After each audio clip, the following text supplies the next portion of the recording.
Oui, merci beaucoup. D'abord, bienvenue à vous et prions que le Très-Haut et nos ancêtres qui vous ont conduit jusqu'ici puissent également vous ramener dans vos domiciles en bonne et due forme avec toute la protection ancestrale. Sa Majesté Mfumu Fimantino, le roi Congo, grand chef coutumier Congo, grand notable né Congo,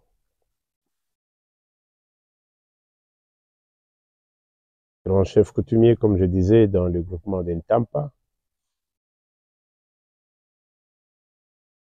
l'ex-chefferie, une des entités de ce royaume Congo dont nous avions été décentralisés, si pas confinés. Je suis le président du Conseil supérieur de l'autorité traditionnelle et coutumière de la RDC. Je suis le président de l'Union africaine des autorités traditionnelles, l'IATA, qui est une initiative de Sa Majesté Mohamed VI, le roi du Maroc, qui a finalement rejoint l'Union africaine, avec siège à Marrakech et avec beaucoup plus d'activités à Addis Abeba, en collaboration avec LSCGLUA, qui est la collectivité qui approche beaucoup plus le développement local. Je suis également le président de l'Association internationale des chefs coutumiers ambassadeurs de la paix. Le président du Forum des autorités traditionnelles qui a été inclus dans l'Union africaine des autorités traditionnelles et qui a comme vocation la politique foncière, objectif 2030-2063. Comment l'Afrique peut-il mettre à la disposition du monde ces terres arables pour la survie de l'humanité qui aujourd'hui est un monde, village, monde planétaire, ou village planétaire si on peut l'appeler comme ça. Je suis le vice-président du Conseil des autorités traditionnelles d'Afrique, dite Kotla Konata, qui est une initiative de l'ONU Femmes Afrique, principalement l'Est et Saro, avec la collaboration de l'ONU Femmes internationale des Nations Unies. Et là, j'ai en charge, comme vice-président, en charge l'Afrique centrale, l'Afrique australe et l'Afrique de l'Est. Oui, je suis le roi qu'on recherche, né à Kinshasa, en 66, de la dame dite Ntombo Dimbwaki, Ladi, qui est du clan Ngwanina Congo, qui règne sur les Nzinga, les Lhasa, les Matama Congo. Je suis descendant, fils de Makon Sadifi Matoma, donc je suis fils Kiangala, comme on dirait dans notre Congo, Mwana Kiangala. Fumungwani na Congo, Mwana Kiangala, Ntekola Nzinga. J'ai fait un parcours dans nos trois entités que nous gérons actuellement, entité directe, qui est Ntampa, Kimwenza et Sabukangu Diabaka. Et donc j'ai eu à étudier à Kimwenza. Je fais les secondaires à l'époque, cycle d'orientation et les secondaires à Kimwenza, et l'école primaire Ntemo, secondaire Ndingambote, pour aller au lycée Kimwenza, et du lycée pour terminer à l'Athénée de la Gombe en biochimie et rejoindre l'Europe, où j'ai eu à traverser d'abord en termes de la médecine, qui me semblait trop long, pour répercuter sur le vétérinaire à Djemblou, qui était encore trop long, et puis finalement atterrir dans la communication, dans le marketing et communication, avec une forte expérimentation comme ingénieur programmeur analyste en informatique au niveau de Bruxelles. Et j'ai eu à rejoindre Kinshasa après avoir eu des grandes activités à Bruxelles. J'ai eu à rejoindre Kinshasa, souvent à l'appel des ancêtres. J'ai hérité du grand-père, Mouele Ngiankwa, qui est décédé en 2002 à l'âge de 103 ans, et qui a eu à me rappeler mes devoirs, qui était la toute première, c'est réunifier les trois terres, qui sont Tampa, Kimwenze et Sambukango Diabaka, ramener cette famille royale ensemble, de ramener à la conscientisation que la royauté ne peut pas disparaître et que nous avons une mission. Il faut réhabiliter la royauté. Il faut réhabiliter l'identité. Et donc, mort en 2002, j'ai passé plus ou moins 30 ans à côté de lui, en train d'apprendre notre destin, notre devoir. C'est de là qu'après avoir réuni les trois terres, je me retrouve dans le combat de la réhabilitation du Congo ancestral, du royaume Congo, où j'ai eu à naviguer jusqu'à Banza Congo. J'ai eu aujourd'hui à me retrouver à un certain moment dans l'affaire de lance de l'autorité coutumière, et donc je suis passé comme d'abord secrétaire général, d'abord comme membre du conseil de sages de l'ANATC, qui était l'assise des autorités traditionnelles, depuis pratiquement 96. Et de là, je passerai le secrétaire général, et de là, avec le devoir de réunifier toutes les associations ensemble pour aller dans un front commun que nous mettrons en place, le Conseil supérieur de l'autorité traditionnelle que je préside aujourd'hui. Et donc, je suis également au niveau Afrique, le parcours de plusieurs pays et dans le monde,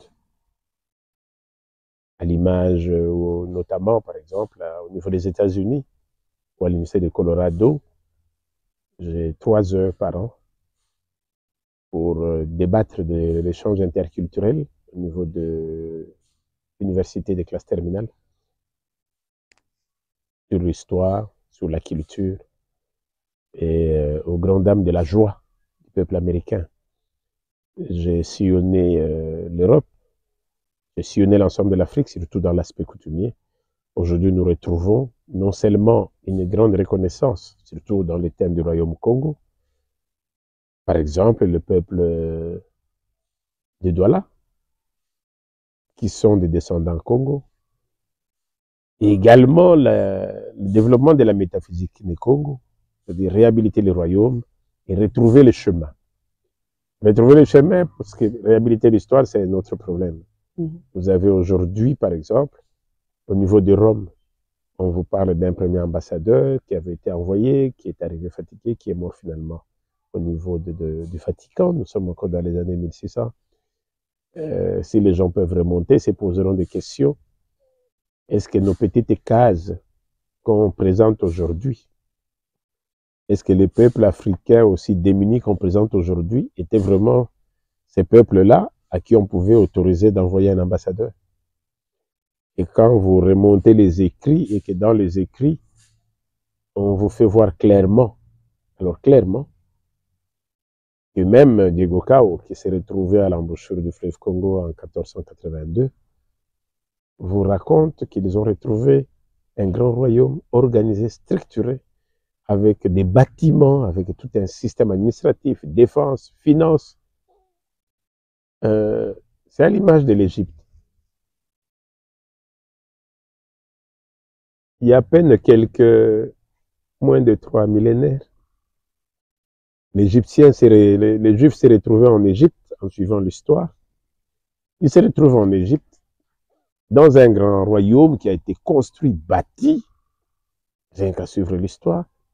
Et aujourd'hui, quand vous faites l'Égypte, on nous présente des pyramides qui sont restées des étiquettes. Je vais se demander, mais les grands empires d'Égypte, qui a été tant vanté, est-ce que c'est ces pyramides qu'on nous présente? Non. C'est dans les fossiles qu'on commence à découvrir. Quand vous allez en Éthiopie, que vous allez dans le village, le nom m'échappe encore, Vous allez retrouver, qu'on vient de retrouver il y a moins de 10 ans ici, avec tous nos chercheurs géologues, on découvre les grands bâtiments, le palais royal de la reine de Saba, qui avait plus d'une dizaine d'étages, mais enfouis sous sol. Sous-sol. Donc on est en train de creuser, on ressort les bâtiments. La question est, où est passée notre histoire? Qui sommes-nous? Mais cela n'est pas difficile à remonter. En remontant, vous allez retrouver que l'Afrique dans son hospitalité, le royaume Congo dans son hospitalité, a eu à recevoir tous les étrangers qui se présentaient. C'est vrai qu'on aime parler de Diego Cao avec l'histoire de l'Occident, mais on parle moins des Indiens qui sont passés par le Madagascar, par l'Afrique du Sud, qui ont pénétré, qui ont fait tous les tours. Si le tour aujourd'hui du monde doit passer par la mer Méditerranée pour aller rejoindre les détroits, mais les grands tours, c'était plutôt par le bas, par le sud, par l'Afrique australe, pour remonter et retrouver l'océan Indien. Et l'Atlantique qui retrouvait l'Indien, le même Atlantique qui retrouvait le Pacifique. Aujourd'hui, on n'en parle pas. Ces grands triangles de commerce qui a disparu dans l'histoire. On échangeait quoi pour qu'il y ait ces grands bateaux qui faisaient les tours? Alors, où est passé ce royaume Congo? Où est passé cet Africain Congo? Le royaume ayant été pratiquement l'Afrique, qui va se retrouver balkanisé en 1885. La question est, si en 1485, en 1482, qu'on reçoit Diego Cao dans les terres du royaume Congo, et finalement il y a eu des expéditions, des échanges, jusqu'aux échanges des ambassadeurs, qu'est-ce qui s'est passé pour que ces étrangers reçus, qui commencent à s'installer, qui font ces grands commerces d'échange avec l'Afrique, avec le royaume Congo, puissent finalement nous attaquer, nous dégrader, nous balkaniser, nous occuper, jusqu'à descendre le roi, qui, heureusement, va s'extirper du royaume pour aller vers ce qu'on appelle Congo Diakati, qui est le Congo RDC, avec toutes les familles, pour chasser mais jamais retrouver, et laisser le Portugal, l'Espagne, tout le monde, l'Italie, Allemand, commencer à occuper le terrain. C'est vrai que quand nous recherchons les documents sur l'historique des occupations de ces expéditions, on ne vous les montre pas. Parce qu'en même temps, ils ont installé ce qu'ils ont appelé la politique du Code noir. Le Code noir, c'était permettre aux Africains de perdre leurs repères, casser l'histoire de l'Africain, lui faire perdre ses références, diviser les familles, diviser les entités, casser les royaumes, casser les empires, qui font qu'aujourd'hui, vous allez retrouver le Peul qui se retrouve du Sénégal jusque dans le coin du Kenya, en passant par partout, le Centrafrique, le Mali, pratiquement dans le coin de la Tanzanie aussi, je crois. Vous dites, mais ces peuples qui étaient unis s'est retrouvés disloqués. Et donc, il fallait une politique mise en place, réduire, par exemple, le Royaume Congo. Aujourd'hui, nous ne parlons que d'une étiquette. Quand on veut parler du Royaume Congo, on dit, bon, on voit l'Angola, on voit la RDC, on voit le Congo-Brazzaville, et on voit à la limite encore le Gabon. Alors que les quatre là ne représentent rien. L'Afrique du Sud et du Royaume Congo. Les Tchad et consorts, ce sont... Le Royaume Congo avait 12 provinces. Le Congo-Brazzaville était une des provinces, qui est devenue aujourd'hui le royaume de Luango. Et on retrouve le roi Makosso qui est là, qui était une des provinces, comme j'appellerais, une des principautés du royaume. Et donc, nous avions tout perdu. Mais une chose est vraie, on a peut-être perdu la bataille, mais on n'avait pas perdu la guerre. D'autant plus qu'aujourd'hui, nous continuons à nous réveiller en tant que Congo. Nous continuons à nous réveiller en tant que Royaume Congo. Et donc, nous sommes dans ces combats de la réhabilitation. C'est pourquoi je salue, par exemple, le passage de Simon Kimbangu qui nous rappelle, l'histoire de Kimpavita. Kimpavita, cette jeune qui a été brûlée en 1700. Et parce qu'effectivement, il était en train de revendiquer que non, vous avez bousculé nos rois, vous avez bousculé nos entités, il y a quelque chose qui ne va pas. Et comme il a voulu faire une rébellion, une révolte, pour ramener les choses, ben, il a été pris en son entièreté, brûlé. Et il va également annoncer l'histoire de Kimbangu, que celui-là reviendra encore pour l'histoire. Et Kimbangu revient pas parce qu'il voulait faire de la politique, mais parce qu'il voulait réveiller l'esprit africain. Et c'est ce qu'il a fait. Ça a amené à certaines indépendances, dont la RDC. Et vous retrouvez dans la RDC l'histoire de Lumumba qui vous dit qu'il faut réécrire l'histoire. Qui se dit lumumbiste doit aller dans la vision qui dit réécrivez l'histoire. Quand on vous demande de réécrire votre histoire, ça veut dire vous n'êtes pas l'histoire que vous êtes. Réécrire l'histoire, c'est rentrer dans l'introspection, réécrire qui vous êtes et donner la vie de ce que vous êtes. C'est un chemin qui n'est pas encore abordé par la majorité des pays africains. On en trouve qui se réveillent tout doucement. Certains cinéastes essayent de relancer les images. Mais le soubassement de tout ce qui peut faire le réveil de mémoire sont encore enfouis parmi les 14 signataires de la conférence de Berlin qui se sont retournés en colonisateurs et qui finalement aujourd'hui ne donnent pas notre histoire. Mais comme on dit, l'Africain ne meurt pas. Les Congos ne meurent pas. Les Congos est toujours debout, il est toujours vivant. Et les Congos ne mourront pas. Et donc, comme nous sommes dans la réincarnation, ce sont nos esprits qui parlent et nos esprits permettent de réécrire l'histoire. Et donc, nous allons réécrire l'histoire du Royaume Congo, pas nécessairement par tous ces livres qui vont nous renvoyer quand ils verront qu'on commence à découvrir l'histoire, mais par ce que nos aïeux, au travers de nos archanges, vont également donner pour réécrire exactement les familles africaines. Parce que quand on veut parler des familles africaines, aujourd'hui l'Afrique se retrouve dans deux guerres, mais inutiles. Parce que ce sont les mêmes peuples, les mêmes familles qui se battent, mais disloquées. Et donc c'est comme un père qu'on amène au Tchad, on laisse l'enfant en Afrique du Sud, et il se retrouve tout soudain en Tanzanie en train de se battre, alors que c'est le père et son fils.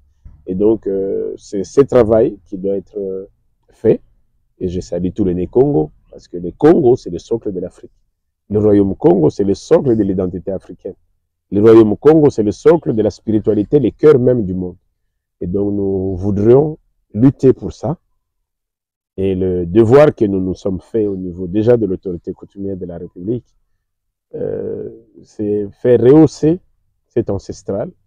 C'est comme ça qu'on s'est retrouvé en train d'investir en 2011, par exemple, le président Kabila, en 2024, le président Tshisekedi, pour leur permettre de rester dans l'ancestral. Et déjà avec le président Tshisekedi, le fait de les réveiller en son nom de Mukantombolo, c'est déjà des noms africains, des noms des clans africains qui doivent revenir pour que chacun puisse commencer à se dire, parce que si, par exemple, lui s'est dit Mukantombolo, qu'il se retrouve face à un président qu'il est en train de bousculer et qu'il apprend que non, c'est un autre Mukantombolo, il va dire, ah mais non, on est la même famille. Et donc, au travers des clans, les royaumes vont se reconstituer. C'est ça qu'on a effacé. On nous a évité de parler des clans, alors que c'est le socle.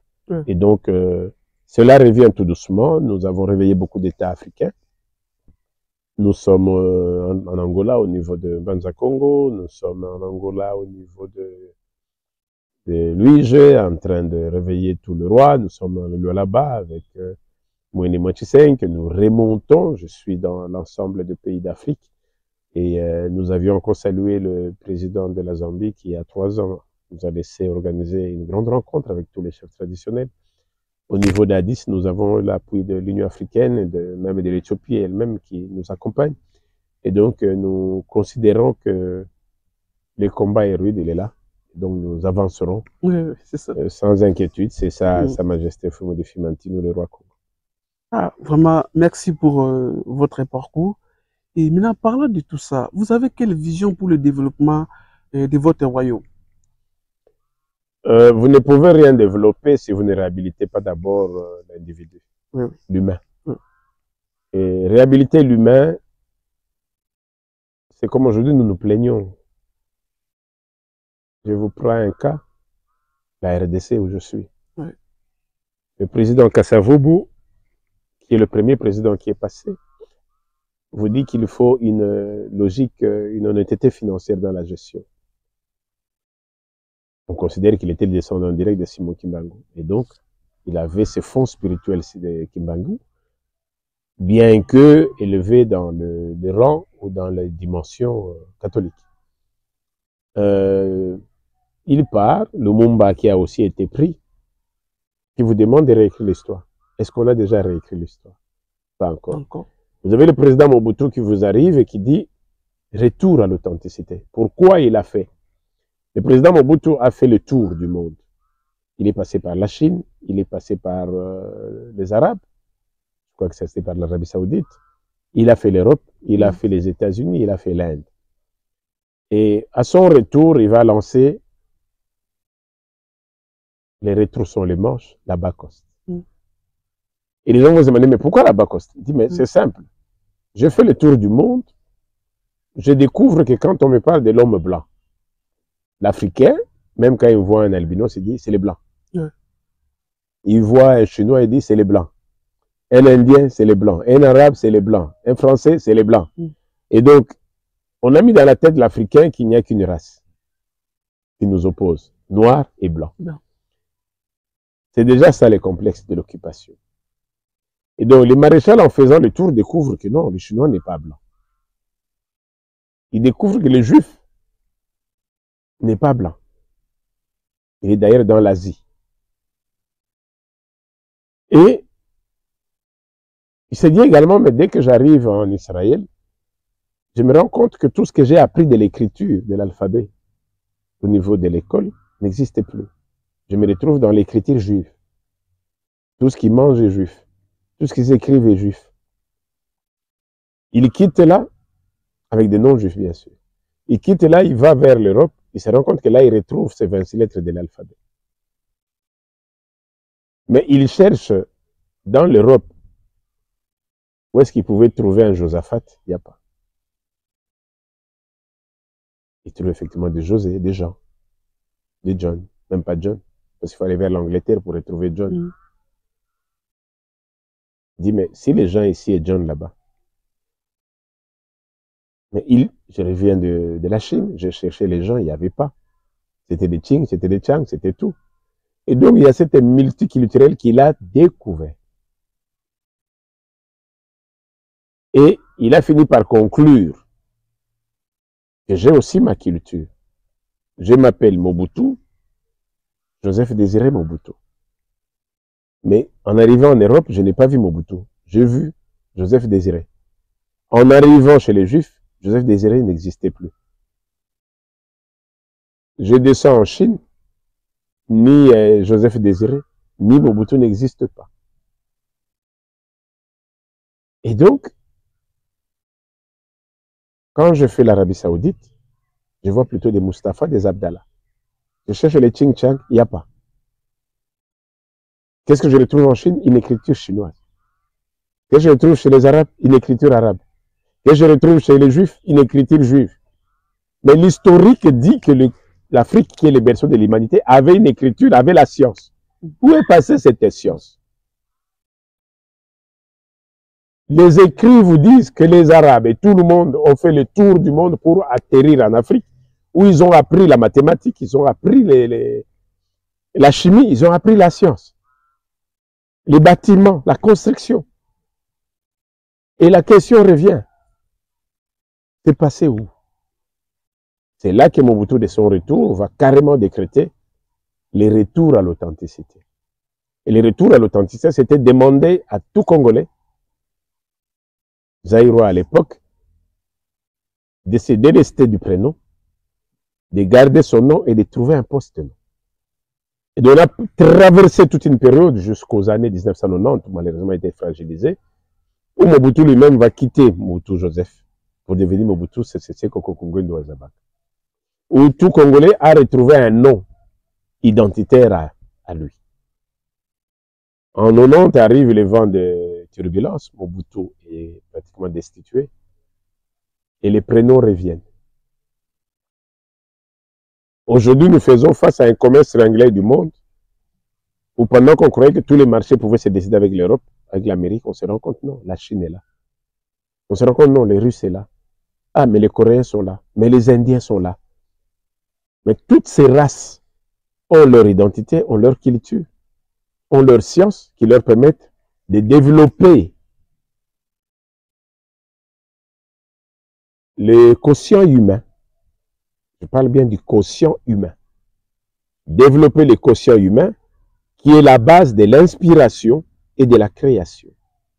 À défaut, vous pouvez réveiller tout le monde, vous parlez à gauche, ça sort à droite, et dans la mémoire, rien du tout.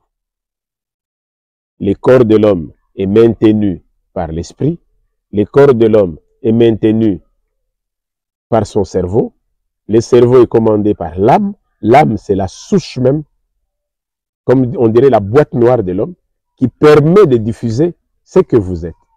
Or, cette boîte noire est prise en étau, et donc, l'Africain ne se retrouve pas. Quelle politique dois-je mener? Je suis en train de réveiller d'abord. Je suis en train de me battre comme pour dire, je ne veux pas me battre pour aller réveiller des gens qui dorment, qui sont saoulés. Je me bats pour remonter l'usine de la création, de fabrication des boissons qui saoulent. Une fois que j'arriverai là, qu'on sait leur faire voir que non, comme dirait le président américain, Trump vous dit, the America is back. À un moment, le monde a été en turbulence, les États-Unis ont été au secours de l'Europe, ils ont créé l'OTAN, l'Alliance Atlantique, qu'ils pilotaient, ils ont mis en place le plan Marshall pour réveiller l'Europe, pour soutenir son économie, pour les ramener sur scène. L'Europe qui revient sur scène commence à tout faire pour neutraliser son parrain qui était les États-Unis, et les États-Unis par Trump disent, ah non, non, non, c'est moi ou rien. Vous l'avez vécu avec Zelensky, comment il a bousculé. C'est pour dire qu'il fait voir à tout le monde, non, c'est nous qui vous avions créé, c'est nous qui vous avions protégé, vous nous aviez réduit, non, il a attendu qu'il y ait les moments pour dire, maintenant il est temps que chacun se réaligne comme il était. Et donc le retour de l'Amérique. Même quand les Juifs ont bousculé au niveau de l'Iran, quand ils ont vu la flamme iranienne envahir Israël, ils ont dit, ah, il ne reste plus que les Américains. Et Trump a fait couler les doutes. Il réagira pas. Et une nuit, il frappe le matin et dit, c'est le feu, tout le monde a arrêté. Et donc, les États-Unis veulent faire voir qu'ils sont revenus sur scène. Et je dis, le monde, malheureusement, n'est pas américain. L'Amérique, oui, nous accompagnons, c'est notre composant dans le monde, mais le monde a eu comme support l'Afrique. N'oubliez pas que si on veut parler de l'Amérique aujourd'hui, c'est une composition non seulement des aventuriers, des expéditeurs qui ont envahi l'Afrique, mais qui ont été aidés par les Arabes pour exproprier l'Afrique de ces hommes. Ce sont ces esclaves africains, arrachés des familles, enlevés dans des forêts, quelques-uns achetés, qui ont fabriqué, qui ont créé les États-Unis aujourd'hui. Presque le monde. Mais qui ont défendu l'Europe pendant la guerre mondiale? L'Afrique. Le Congo y a été, l'Angola y a été, le Cameroun y a été. Tout le monde a été au secours de l'Europe pendant cette guerre. Mais quand l'Europe a retrouvé sa paix et sa liberté, la même Europe a voulu commencer à contourner l'Afrique, à mieux le coloniser, jusqu'à aujourd'hui vouloir bloquer même son extension, son expansion, en bloquant la gestion même de ce qu'il a comme ressources, jusqu'au savoir endogène. Et donc nous considérons que c'est là d'abord le combat. C'est vrai,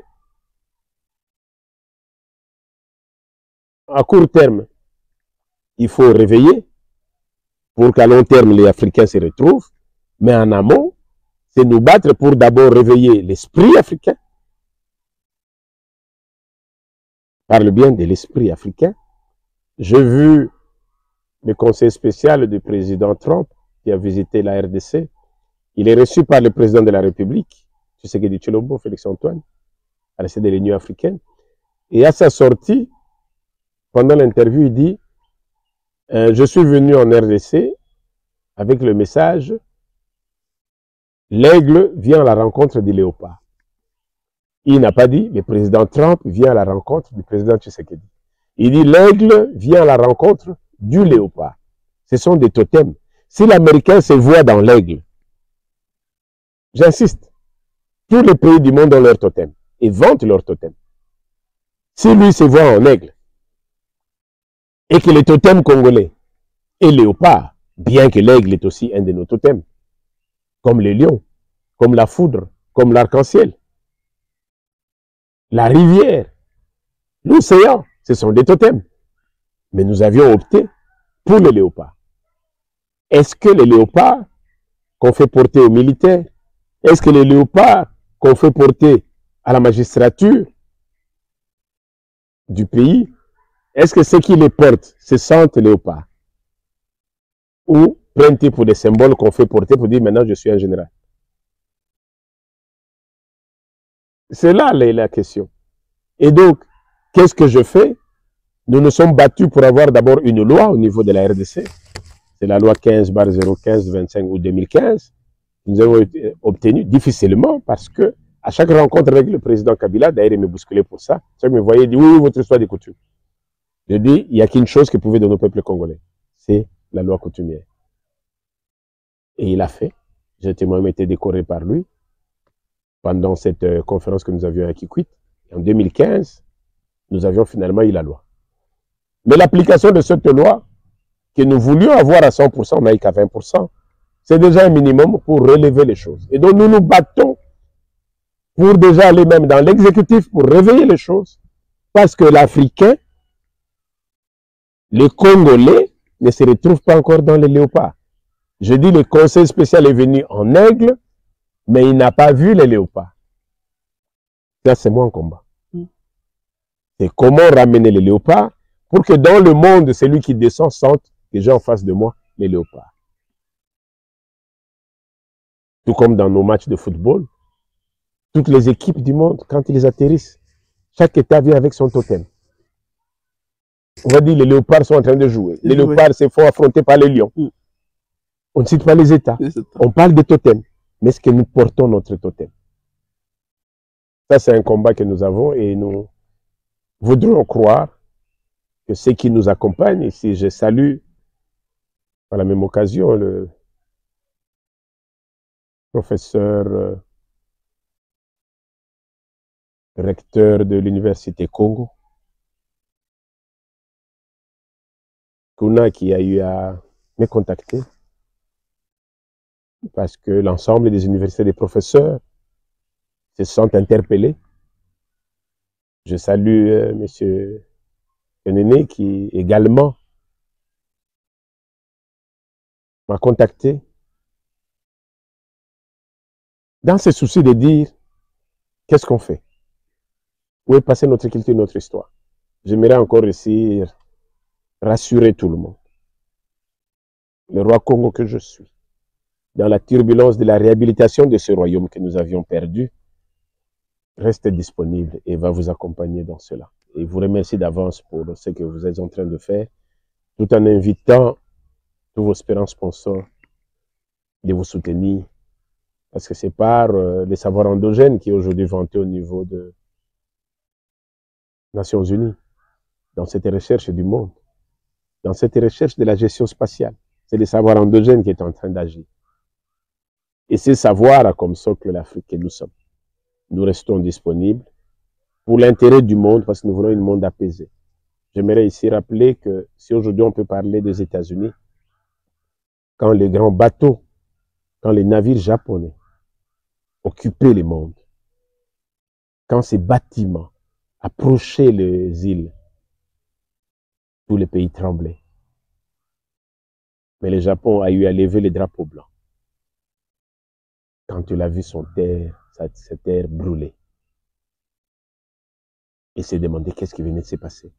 L'Amérique venait de se doter de l'arme nucléaire par le tout petit uranium qui venait de la RDC, du Royaume Congo.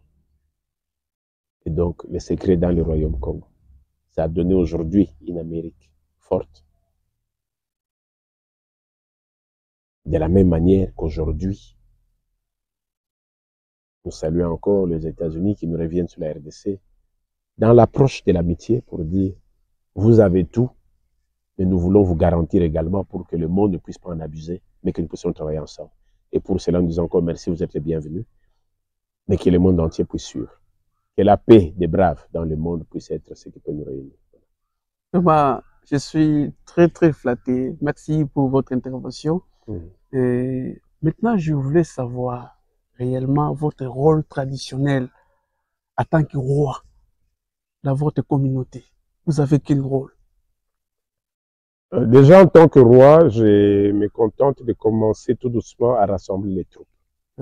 Je dis, quand je recommence par exemple, l'église kimbanguiste jusqu'à Nkamba, pour l'historique qui nous est parti de Kimpavita, qui parle de l'arrivée de Simon Kimbangu, qui a comme mission la réhabilitation de la spiritualité. Et là, je dis, ça c'est le royaume Congo. Ce n'est pas un réveil spirituel importé. C'est une flamme qui vient de notre sol. Et donc, c'est notre science. J'appuie pour que nous puissions les mettre à disposition des populations. J'appuie également par cette même occasion tous les chefs coutumiers pour que d'abord nous puissions asseoir la spiritualité.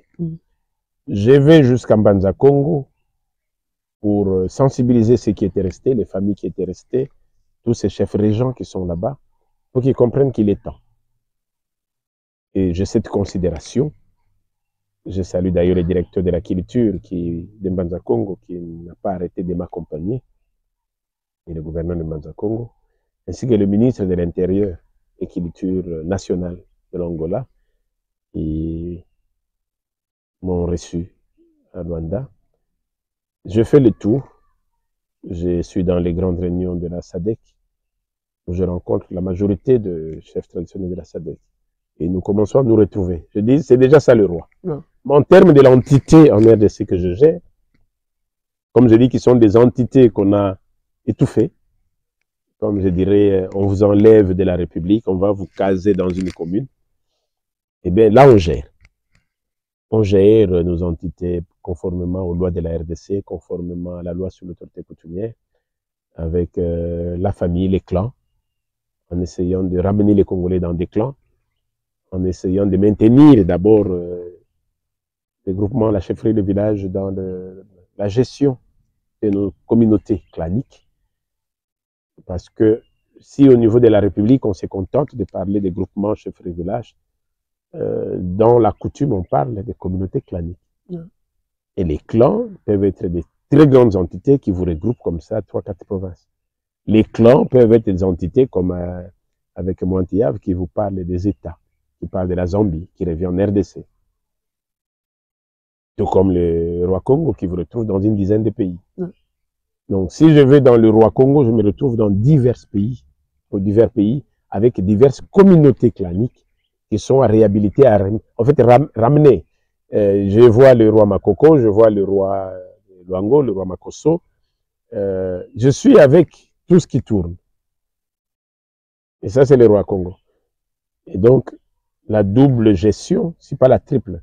D'un côté, la royauté avec le rang du roi, le devoir coutumier de la République avec l'entité coutumière, les devoirs du clan comme grand chef des clans pour également maintenir d'abord le socle, parce qu'on ne peut être un roi si on n'est pas d'abord venu de familles claniques. Et on ne peut pas si d'abord vos familles claniques ne sont pas non plus royales. Et donc c'est de la souche qu'on remonte pour d'abord faire respecter ces titres de qui vous êtes, de qui vous descendez, de qui vous sortez. Mais c'est un grand combat parce que l'Occident, dans sa balkanisation et sa colonisation, nous a vraiment bien eu. Mais nos ancêtres sont encore debout, nous réhabilitons l'histoire à petits pas. Vraiment. Merci. Chers internautes, comme je viens de le dire, là on vient de terminer notre première partie et maintenant nous allons entrer dans la seconde partie. Merci. Je vais vérifier vidéo. Oui, Sa Majesté, merci beaucoup. Maintenant, comment voyez-vous l'équilibre entre les traditions ancestrales et la modernité dans votre royaume? Je pense que quand les gens parlent de la modernité, les gens se trompent un peu plus. C'est comme si l'ancestral c'est autre chose et la modernité c'est aussi autre chose. Dans l'avion, quand on y montait, on retrouvait par exemple des couverts en métal, couteau, fourchette, en métal. Et à un certain moment est arrivé des turbulences dans nos vols, avec tout ce qu'on a connu comme terrorisme. Pour sécuriser son peuple, les fourchettes en métal ont été enlevées au profit des fourchettes en plastique. Parce qu'on considérait qu'avec un couteau en plastique, c'était difficile de tuer quelqu'un parce qu'il pouvait se défendre. Mais un couteau en métal, c'était facile de les aiguiller, si pas de décapiter. Est-ce que de la fourchette et du couteau métallique à la fourchette et au couteau en plastique, qu'est-ce qui est traditionnel, qu'est-ce qui est moderne? Ça veut dire que le modernisme n'est autre que l'amélioration, l'adaptation de l'ancien par rapport à ce qu'on voudrait faire. Ici, on nous donne toujours l'impression que quand on veut parler moderne, on dit, vous qui mangez avec vos mains, ça c'est traditionnel, les modernistes veulent que vous puissiez manger avec vos couverts. Plus loin, vous retrouvez les mêmes occidentaux quand ils vous rejoignent par exemple l'Afrique. Ils préfèrent manger à la main qu'avec ces fourchettes. Est-ce qu'on comprend ça? J'étais en train de dire qu'aujourd'hui, les téléphones que nous portons viennent du coltan. Et les coltans, c'est la matière première que vous avez en RDC. Entre les coltans que nous avons comme matière première, nos richesses, et les téléphones qui sont des résidus de nos coltans, des dérivés de nos coltans, qu'est-ce qu'on doit vanter? Pourquoi doit-on fuir les coltans pour se contenter du téléphone? Je salue aujourd'hui tous les États africains qui finalement ont compris qu'il fallait développer nos industries ici. Développer la matière première ici. Et à ce moment-là, chacun comprendra qu'est-ce qu'on appelle brut, qu'est-ce qu'on appelle produit fini. Et donc il aura compris. Le pain que je mange aujourd'hui, la chikwang que je prends aujourd'hui sur mon assiette, cette chikwang-là n'est autre que le manioc.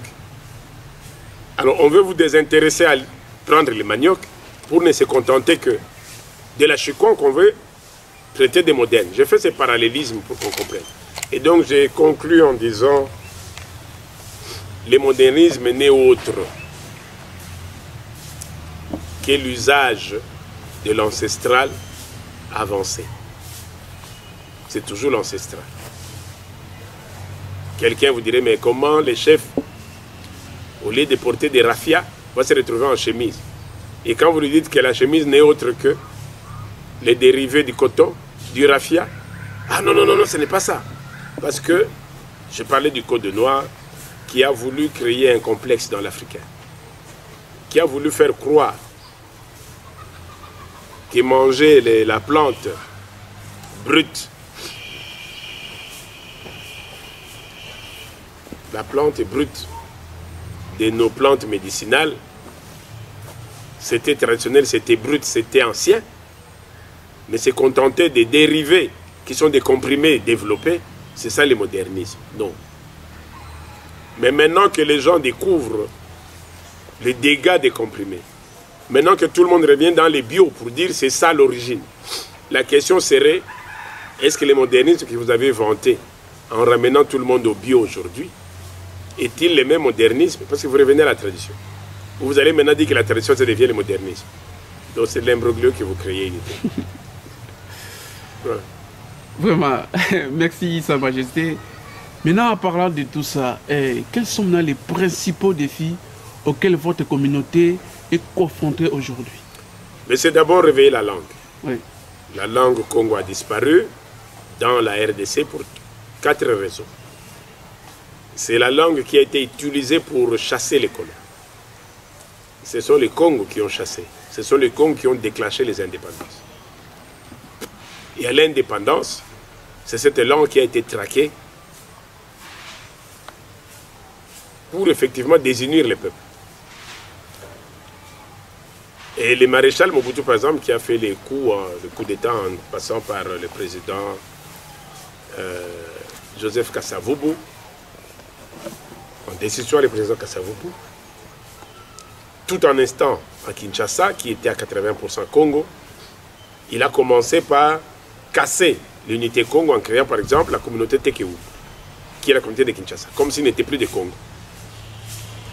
Et tout ce qui venait du Congo central, qui parlait du Congo, c'était les Mouvila, c'était des Vanupiers, c'était des gens que tous les services devaient traquer, parce qu'on considérait que c'était des rebelles, il fallait les retrouver partout. La crainte de la récupération du pouvoir a fait que les Mukongo n'a plus parlé Kikongo. Aujourd'hui, dans des villages enfoncés, dans des villages de coins reculés, la langue Congo a disparu. Et donc ça, c'est les défis, les premiers que nous avons. Le deuxième, c'est l'identité même du Congolais. Le Né-Congo qui doit se reconnaître par son clan ne l'est plus. Vous demandez à un Né-Congo le nom de son arrière-grand-père, il est même difficile à le savoir. Vous demandez à un Né-Congo le nom de son village paternel-maternel, il va être vague. C'est-à-dire qu'il y a une destruction profonde de mémoire et nous avons le devoir et la mission de réveiller cela, de mettre les choses au point. Et donc je pense que c'est un grand défi. Et le troisième, c'est de se dire, le gouvernement qui est censé supporter, déclencher les choses, ne les fait pas. Et le Parlement, qui est appelé à asseoir des textes qui doivent protéger l'identité congolaise, entre autres Congo également, notamment, ne les fait pas. Et donc les institutions sont ailleurs. Et donc vous avez un peuple qui a été abruti, un peuple qui a été acculturé, un peuple qui a été complètement désarçonné, hypnotisé. C'est un défi. Voilà. Et maintenant sur le plan économique, comment les pouvoirs traditionnels peuvent-ils contribuer au développement socio-économique local? Déjà, quand nous voulons parler économie, je prendrai le cas de la France. La France est France parce que 80% est rural. 80% sont des ouvriers, des artisans qui vous sont dans des champs de vignes. 80% sont des ouvriers que vous retrouvez dans des parcs automobiles. Ici, on a désarçonné le peuple en cherchant à arracher les gens, les paysans de ces terres, en cassant ce qu'on peut appeler le travail professionnel, l'orientation professionnelle. À l'époque, on avait par exemple les cycles de CO. Juste après les primaires, les gens étaient déjà orientés pour voir comment ils pouvaient faire son secondaire. Il y avait des arts et métiers qui prenaient 2 ans, qui prenaient 1 an, qui prenaient 6 mois. Et la personne était active, professionnelle. Aujourd'hui, tout ça a été cassé pour faire croire aux gens que tout le monde devait être diplômé, tout le monde devait être ingénieur, tout le monde devait être médecin, tout le monde doit être politique. Et donc, malheureusement, en cassant la base, dès que vous ouvrez, par exemple, les voies électorales, mais ça vous étonne que vous ayez 100 000 candidats à l'élection. Parce que c'est la voie qui a été donnée. Et donc, je dis, il y a une destruction de l'orientation du peuple. Et comment les aider? Comment développer un pays si c'est lui qui doit développer à la base ne l'est plus? Kinshasa est nourri par les paysans, par les maraîchers. Or, tout ça sont désintéressés, des troubles et des guerres communautaires pour les opposer, pour les chasser du village. Et donc nous nous retrouvons dans une pénurie d'alimentation, de financement alimentaire au niveau d'approvisionnement, qui finalement vont obliger tous nos États à se retourner vers l'extérieur pour importer, ce qu'eux-mêmes pouvaient exporter. Et donc, je dis, le grand combat du développement, c'est d'abord réhabiliter l'homme. Ça ne sert à rien de vouloir parler de développement si on ne réhabilite pas l'homme. C'est ça le combat. Ok. Merci, Sa Majesté. Et parlons maintenant de la jeunesse. Quelle place occupent les jeunes dans la transmission des valeurs culturelles de votre peuple? Nous essayons de garder cette jeunesse, déjà en commençant par ma propre famille. Oui. Parce que si déjà dans votre propre maison, vous n'arrivez pas à maintenir cela, Oui. c'est déjà une déperdition. Parce que toute politique est mise en place pour non seulement casser d'abord les familles chefales, les familles communautaires, la maison du chef, avant d'aller à l'extérieur. Et donc ça, il faut maintenir. La jeunesse, nous avons dans un système scolaire, dans l'éducation, toutes les notions de l'époque qui étaient saluées au drapeau pour amener les civismes dans l'individu ont tous été cassés. Les leçons sur la culture ont été cassées. On nous parle plus de la culture occidentale, orientale, extrêmement orientale. Et donc, les combats, c'est comment ramener la jeunesse. Et donc, nous essayons d'organiser des rencontres de jeunes. Par exemple, là, nous avons les retrouvailles qui s'appellent les retrouvailles Congo, pour essayer de ramener tout doucement les jeunes dans des rencontres. C'est tout doucement que nous arriverons, en réunissant la jeunesse, que nous allons de nouveau rallumer les feux. Mais nous sommes en face d'une jeunesse qui est complètement perdue, une jeunesse qu'on a plongée dans la boisson, dans la drogue, dans l'alcoolisme, pour ne pas se retrouver. Et l'alcoolisme a conduit à du banditisme, et le banditisme nous a conduit aujourd'hui à des coulounages. Et comment récupérer cette jeunesse qui est dans les coulounats, sachant bien qu'ils sont perdus. Et donc, c'est pour ça que je dis la République a un combat. Moi, mon combat, c'est comment bousculer la République pour qu'ils puissent nous accompagner dans cela. Vraiment, merci, Sa Majesté. Mais il y a une partie des peuples qu'on l'a vraiment abandonné, les peuples autochtones. Et je ne sais pas, parlant de ça, quel message souhaitez-vous adresser aux autorités politiques de la RDC concernant la protection des droits des peuples autochtones? Il faut retenir que quand on veut parler des peuples africains, c'est ça les peuples autochtones. Les peuples autochtones, c'est chaque communauté dans son entité, dans son clan. C'est ça la notion principale. Et donc, si la référence que vous voulez faire est une référence par exemple du peuple pygmée, les pygmées sont comme ce que nous appelons des communautés, sont comme ce que nous appelons les bantous, les nilotiques. Mais on ne peut pas se dire bantou si on ne parle pas avant tout de nos clans. Les peuples bantous est d'abord dans un clan. Les peuples pygmées, qu'on appelle les peuples autochtones pygmées, ont aussi des clans qu'on appelle les Batchois. Les nilotiques ont aussi des clans. Quand on veut parler des Tutsis aujourd'hui, on les voit dans les nilotiques. Quand on veut parler des Peuls, on les voit soit dans les Soudanais, soit dans les nilotiques. Et donc, c'est d'abord les clans qui nous réunissent. Et chacun est autochtone dans son entité clanique. C'est ça la notion de l'autochtone. Les Juifs sont autochtones chez eux. C'est pourquoi ils se battent pour retrouver la terre de leurs ancêtres. C'est quoi l'autochtone? C'est celui qui veut vivre dans la terre de ses ancêtres. La réhabilitation des terres coutumières, la cartographie des terres coutumières, la réhabilitation des communautés claniques, c'est le soutien, les retours du peuple autochtone.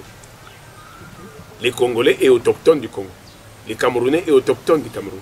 Mais à l'intérieur, est autochtone chacun par rapport à ses clans. Et c'est ça l'essence du peuple autochtone. Ok, merci beaucoup. Et maintenant, comment gérez-vous les relations entre votre royaume et le gouvernement central? Quand je veux parler du royaume, je suis par exemple ici dans la collaboration avec l'église kimbanguiste, pour qu'on arrive d'abord à réunir les trois chefs d'État. L'Angola, le Congo-Brazzaville et Congo-Kinshasa. Comme je dis toujours, Congo-Angola, Congo-Brazzaville, Congo-Kinshasa, Congo-Gabon. Et malheureusement, les Gabon les laissent un peu à l'écart, parce que tout le monde est d'abord concentré sur les trois États. Comme je dis, le royaume Congo, c'est un très grand royaume avec plusieurs États. Mais tout doucement, on va y aller. Je crois que l'Union européenne a commencé par trois. Le Benelux, la Belgique, les Pays-Bas et le Luxembourg. Aujourd'hui, nous sommes dans une Union européenne, je crois, de 27, 37, 47. Ça avance. C'est d'abord un début. Et donc, la rencontre de ces trois chefs d'État, pour nous, c'est leur faire voir qu'ils forment le socle du royaume. Ils doivent nous aider à asseoir l'identité. Ça, c'est le premier. Le deuxième, c'est qu'au niveau interne en RDC, on s'est battu pour avoir la loi. On a une loi, mais l'application de la loi a été une difficulté. Comme je dis, Nous, dans la conception de la loi, nous voyons les terres coutumières claniques. Mais au moment de l'adoption au niveau de l'Assemblée nationale, comme on n'y est pas, c'est des choses qui ont été tous élaguées, pour ne parler que des communautés locales. Alors que la communauté locale n'est pas une identité. Les Belges vous ont dit, on a laissé les Congos avec des ethnies. Point. Est-ce qu'on a énuméré ces ethnies? Est-ce qu'on a localisé chaque ethnie à sa place pour éviter des confusions? Si quelqu'un vient dire non, non, non, ici c'est chez moi. Mais c'est sur base de cette carte qu'on dit non, non, vous c'est là-bas. C'est un travail qui n'est pas fait et c'est ce travail qui est une difficulté. Donc c'est un combat que nous menons avec le gouvernement. Je suis parfois châtié quand je bouge un peu trop. Parfois je me bouscule moi-même pour dire bon c'est un faux qui quitte là d'abord. À un moment on vient vous choyer, on vient vous consulter. Mais quand vous allez à l'encontre, ah non, non, non, non, on ne le reconnaît pas. Donc c'est un combat. C'est un combat que je mène et je m'assure. Mon grand plaisir, c'est qu'au moins les Nekong aujourd'hui commencent à se retrouver. Merci, Sa Majesté. Let's go.